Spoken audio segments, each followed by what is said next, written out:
நான் எப்படி என் குழந்தைக்கு யூஸ் பண்ண போகிறேன் அப்படின்னா 2-3 நல்ல கற்பூரவள்ளி இலைகளாக பார்த்து நான் பறிச்சுக்கிறேன். சொத்தை இல்லாத நல்ல இலைகளாக பார்த்து பறிச்சுக்குங்க. கற்பூரவள்ளிக்கு சளி, இரும்பல், காய்ச்சல் எல்லாத்தையும் குணப்படுத்துகிற அளவுக்கு சக்தி இருக்குது. ஸோ கற்பூரவள்ளி ரொம்ப நல்லது குழந்தைங்களுக்கு கொடுக்கறதுனால. ஸோ கேஸை பற்ற வச்சுக்குங்க. உங்களோட இலைகளை வந்துட்டு ஏதாவது ஸ்டிக் இருந்துச்சு அப்படின்னா அதில் குத்திட்டு கேஸில் அதை லைட்டாக காட்டுங்க. அது வந்துட்டு எசன்ஸ் இறங்கி வரும்.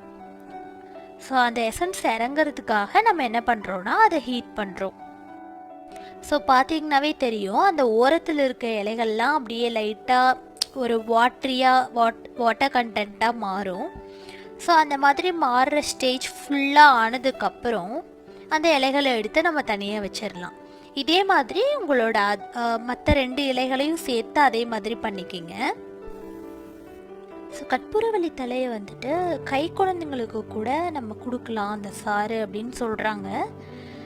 எப்படின்னா நம்ம ப்ரெஷ் ஃபீட் பண்ணுறதுக்கு முன்னாடி அதோட சாறை எடுத்துட்டு நம்ம நிப்பிளில் கொஞ்சம் தடவிட்டு குழந்தைங்களுக்கு ப்ரெஷ் ஃபீட் பண்ணுறது மூலமாக அந்த சாறு குழந்தைங்களுக்கு இருக்க த்ரோட் இன்ஃபெக்ஷனையும் கோல்டையும் காஃபையும் சரி பண்ணும் அப்படின்னு சொல்கிறாங்க.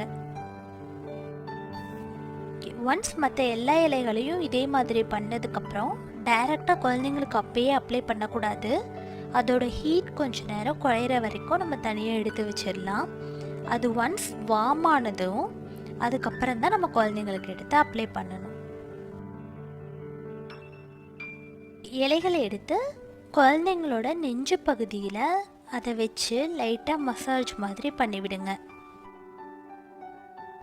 அப்படி பண்ணுறது மூலமாக குழந்தைங்களுக்கு நெஞ்சு சளி இருந்தால் கூட அந்த நெஞ்சு சளி முறிஞ்சிடும். நைட்ஸ்லாம் இறங்கினதுக்கப்புறம் மற்ற 3 இலைகளையும் நீங்கள் இதே மாதிரி ஒன்ஸ் ஒரு இலையோட எசன்ஸ் முடிஞ்சதுக்கப்புறம் அடுத்த இலைன்னு நீங்கள் யூஸ் பண்ணி மசாஜ் பண்ணி விட்டுக்கலாம்.